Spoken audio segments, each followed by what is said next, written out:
Guys, what's up and welcome to Ground Reality. I'm Rohan Manglani with Gaurav Asamal. What's up, bro? Good to be here, brother. Shit has hit the roof.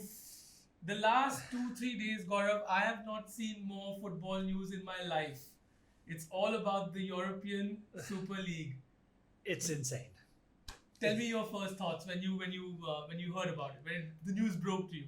My first reaction was that it is complete and absolute rubbish. Is that a knee-jerk reaction? Do you know what? I don't think it is. I don't necessarily agree with the way it was done.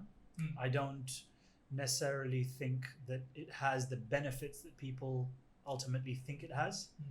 And I think the downside to this is far greater than the upside.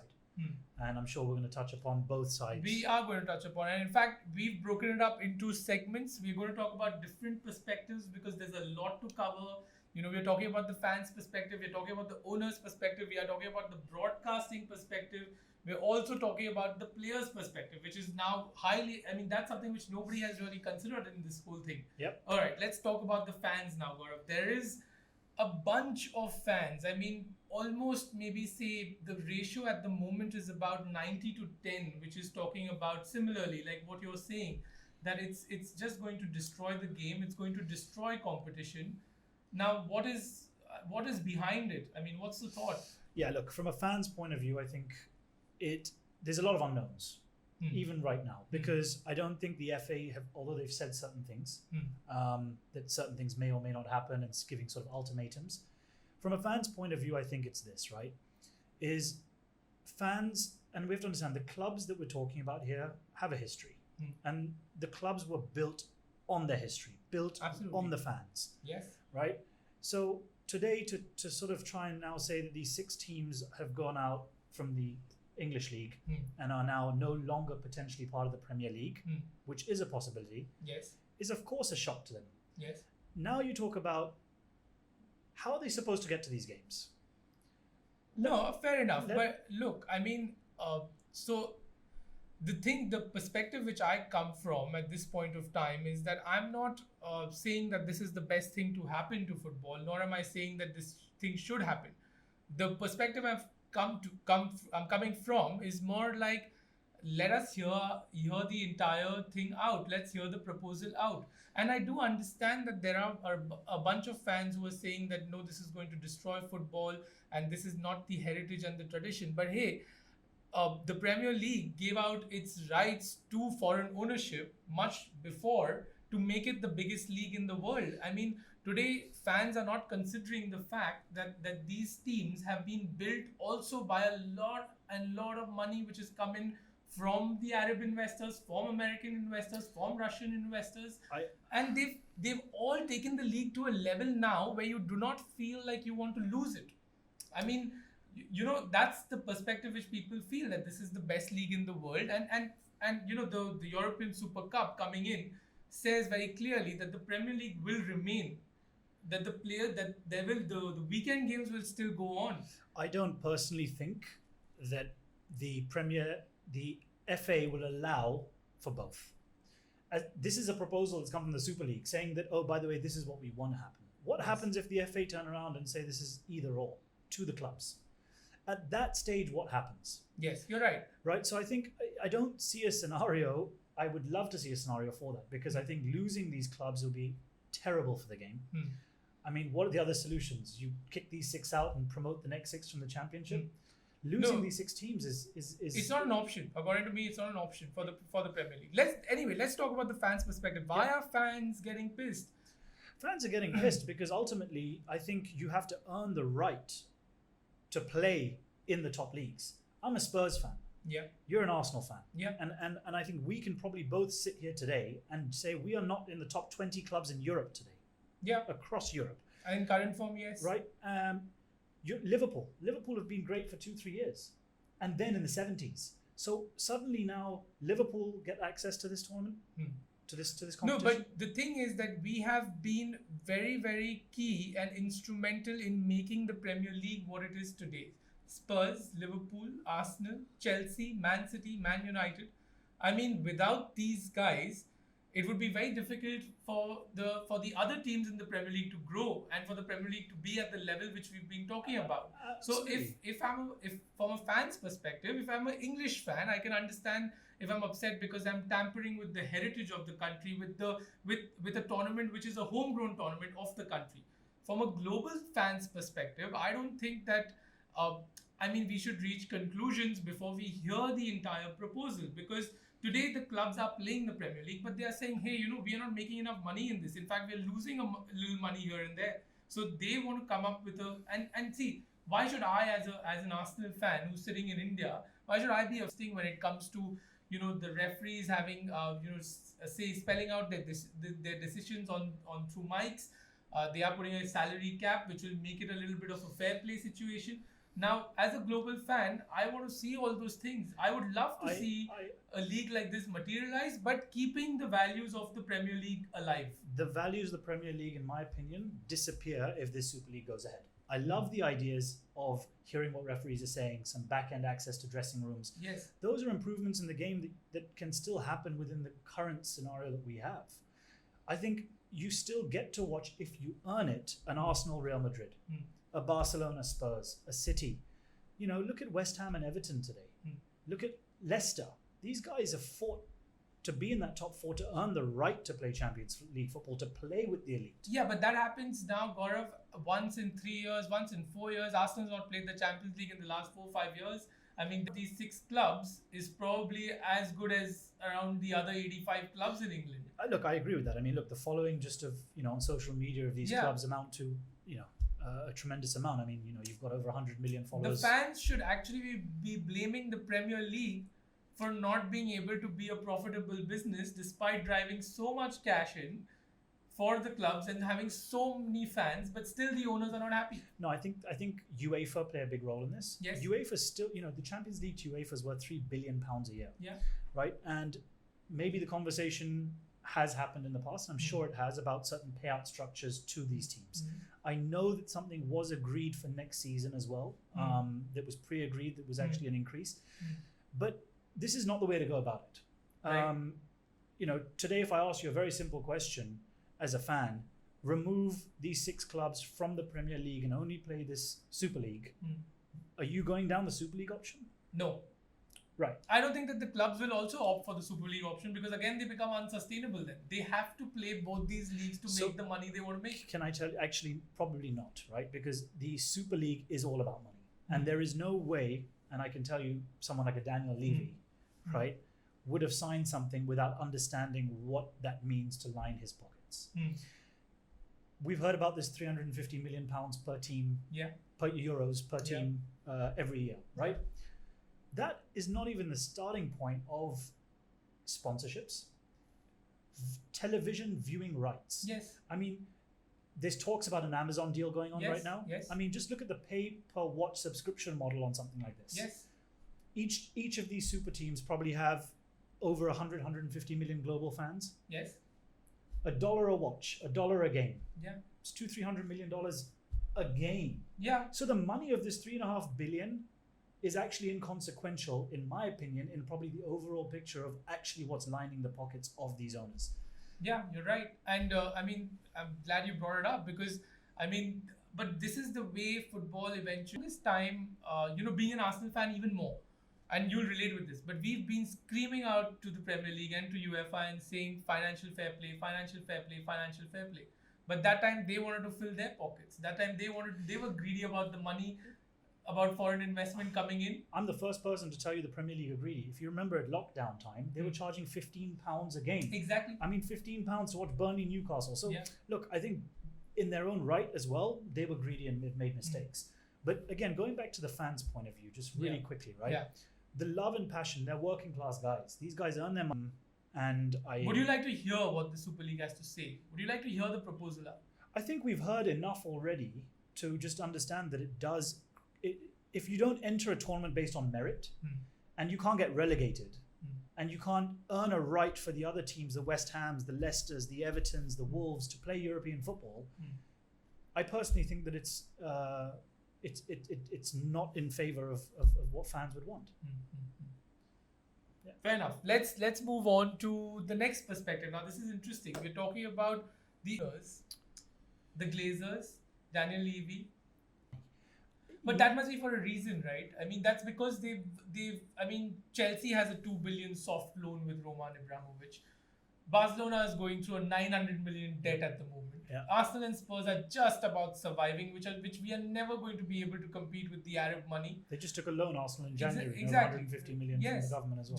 It's just hand to mouth basically for these clubs, So there must be something which has told them that, hey, listen, the way you're playing this game at the moment, and you have the following and stuff like that, why not make it into an enterprise? Why not make it into, the NBA and the NFL in America are smaller leagues and not followed by so many people also.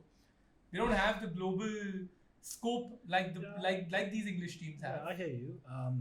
I personally, look, do we think at any point, I think even as an Arsenal fan, Kroenke, has he actually listened to the fans through his journey in Arsenal? Has he actually done what's right for the club?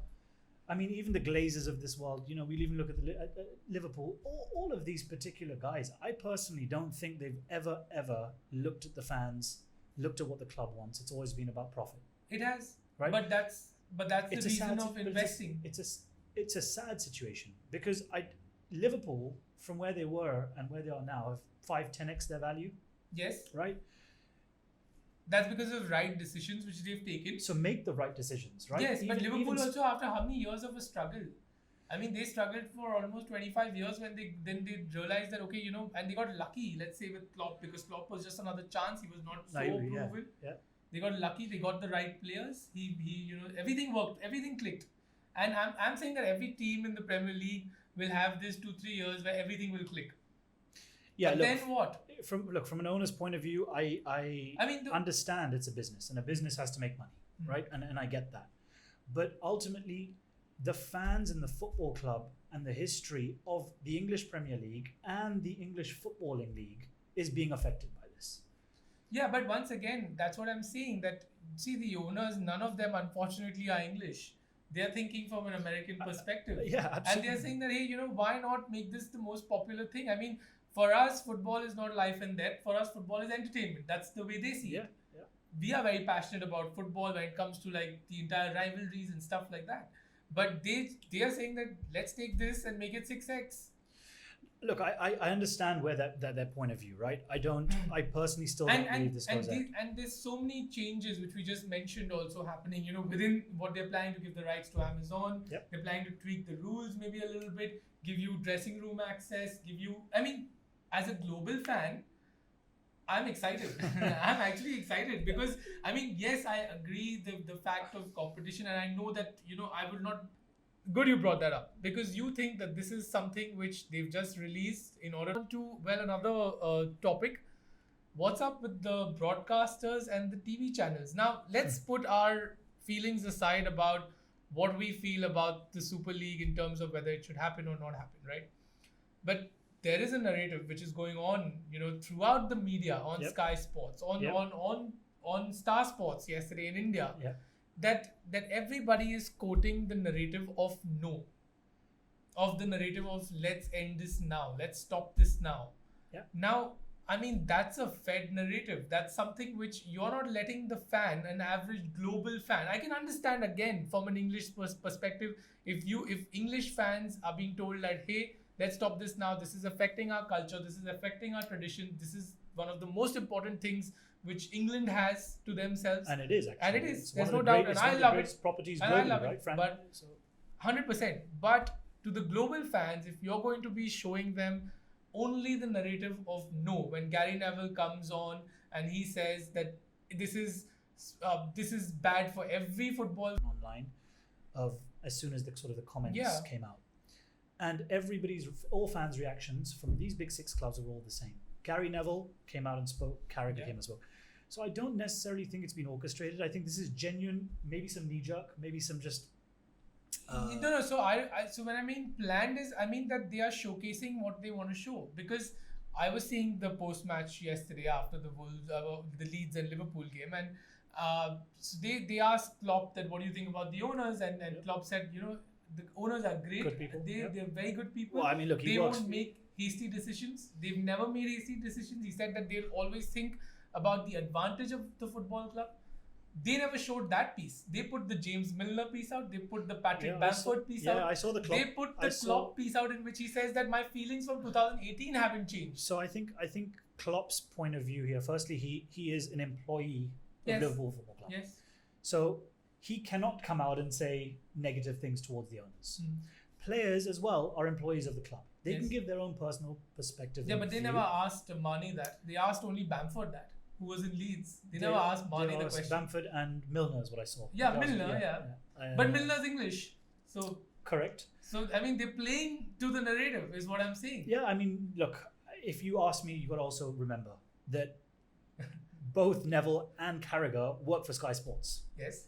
Sky Sports earn their money on football rights and TV rights. That's true. So the minute you lose these 6, what happens to the Sky brand? What happens to the jobs and the pundits who represent Sky? Yeah, but I mean, you're coming out and you're saying that if viewership drops, then yeah, but Gary Neville's talking about Manchester United, and then he's on this tangent of on the "You'll Never Walk Alone" for Liverpool. Yeah, I think that was a bit excessive. I think he just sort of. I mean, you are sitting in that studio today and getting top dollar because of these 6 clubs who've made the league so big. That's what I'm saying. So I think from Neville's point of view, I think he would hit to attack this whole "You'll Never Walk Alone," and it was actually probably an indirect attack on the fans when the fans had nothing to do with it. Exactly. And he's clearly said that these American owners have no clue. So I think that comment was probably, and he actually apologized if it came across in the wrong way. But even on Monday Night Football, right? Yeah, and even like the Leeds players wearing the T-shirt in the. I like that. I mean, the likes of from a pundit's point of view or from a broadcaster. This could seriously damage revenues for the likes of Sky and BT. I agree. Right? So every pundit or anybody but they did that in 1992 when they wanted to form the Premier League. Yeah. And today it's the rich shitting the rich. Yep. Yeah. So I mean, it is. I'm just saying that show both the perspectives. I think the perspective will never be in favor of this if you're asking the English. I think it'd be interesting for us to watch and see what's happening on Spanish news and French news. I think they'll love the proposition. I think that's probably somewhere we should just probably, I haven't seen it, I don't know if you have, but to probably get some perspective of what they're saying. I just hope they find some resolution to this. Let the Premier League continue with these clubs. I think losing the Champions League would be terrible for the game. I just genuinely think every team should have a right to play. I mean, when the European Champions Cup was there much earlier before the Champions League, then there was the Cup Winners' Cup. And at that time, people thought the same. But then came the Premier League, then came the Champions League. Look, even UEFA... Evolution is a part of the game. Even UEFA, let me tell you, these guys have tried to make it more games.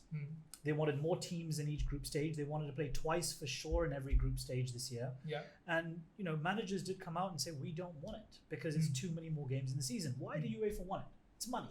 That's all it is, right? So as much as we can sit here and say that everything's about money for which it is, for these Super League owners, everything that FIFA, the FA, and UEFA are fighting for, and the broadcasters, is all linked back to money as well. So ultimately, it's the battle of the riches here. Yeah. I think we've got two, interesting points of view from both sides. Fair. Asking me, can the Super League? Can the Super League? Okay, that's your verdict. But anyway, last thing we're going to touch about players. Yeah. You mentioned earlier that Harry Kane is underpaid. You mentioned that he obviously is the best striker in the world according to me for sure. Yeah.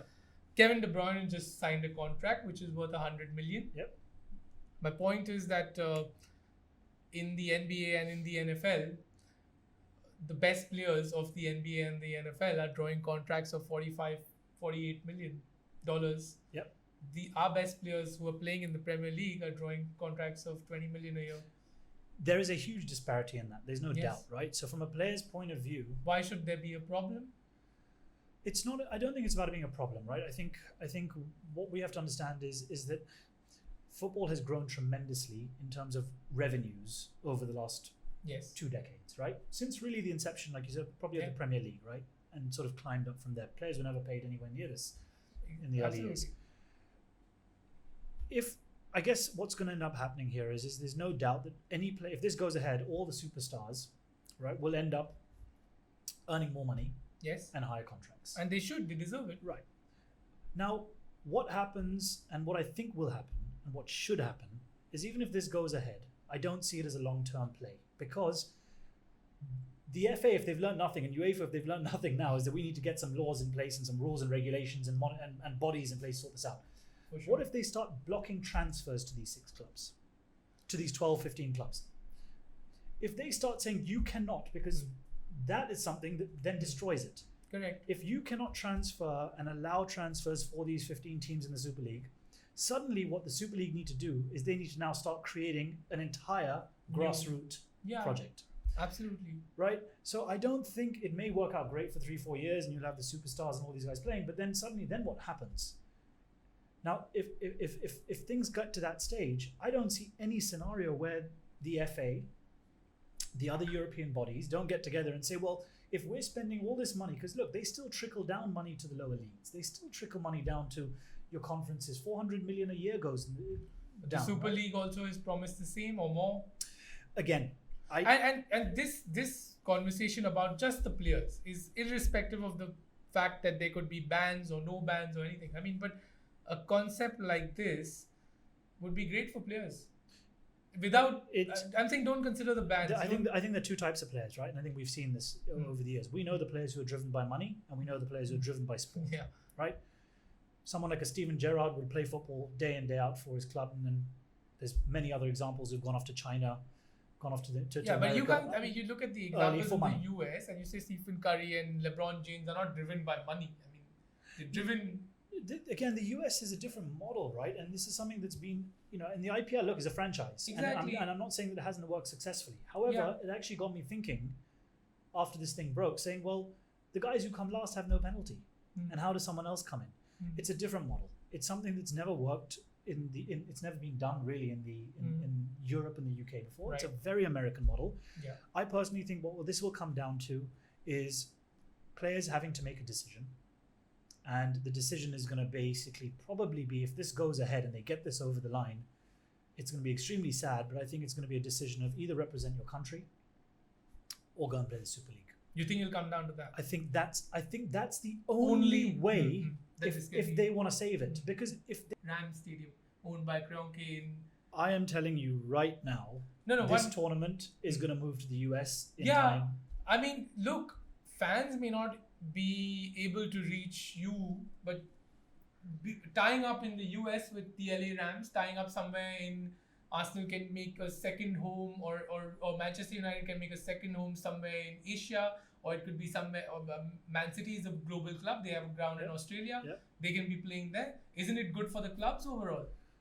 Is it? I mean, all the fans can't reach you, but maybe like this, the clubs can reach the fans, the global fans. Spurs are an example of this. They've done a deal with an American football club. Exactly. Right? So they have games supposedly, of course, to happen.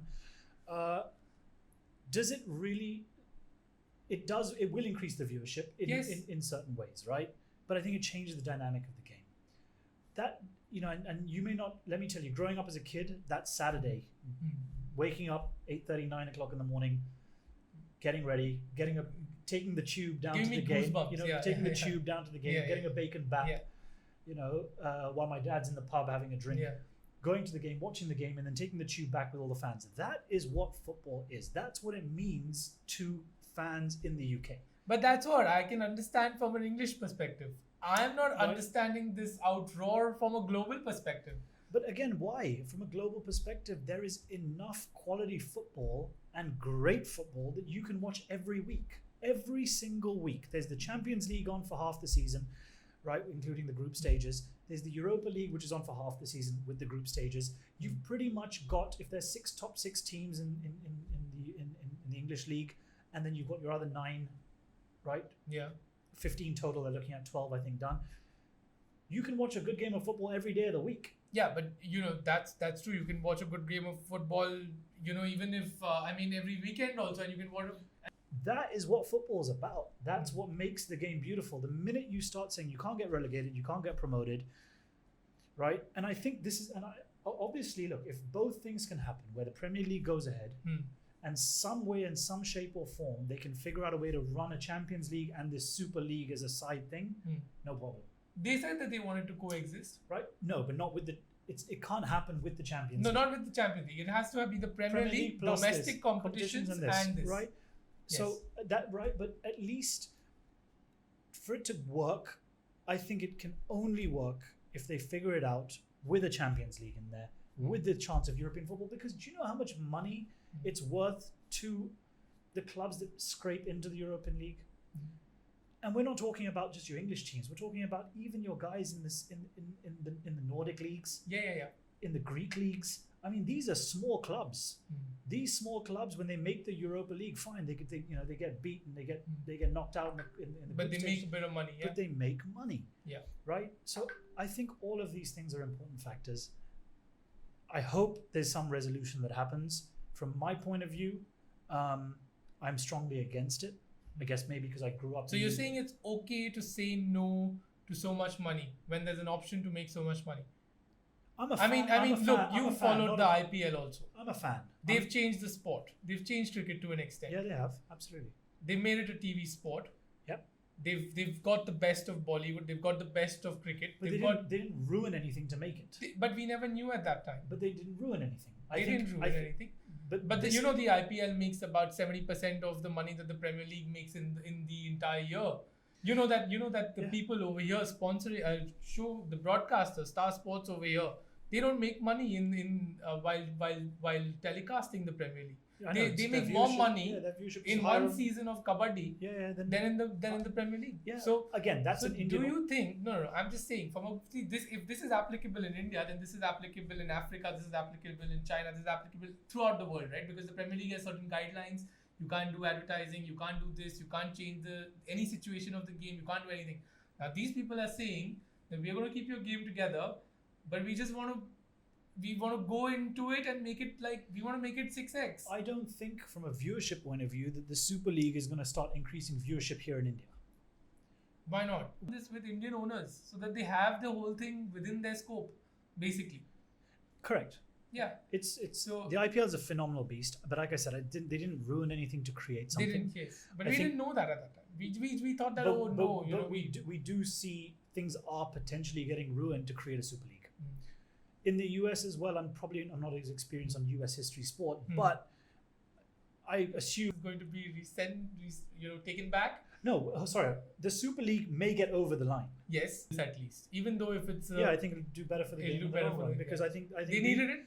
They've needed regulation and they've always shied away from it. They've always shied away from it. So, like I said, it's extremely corrupt. Yes. So they needed this. I think they haven't. They're certainly not going to benefit any favors from this because the limelight's on them now. True. But I anticipate it would hopefully do better for the game going forward if this situation can be resolved.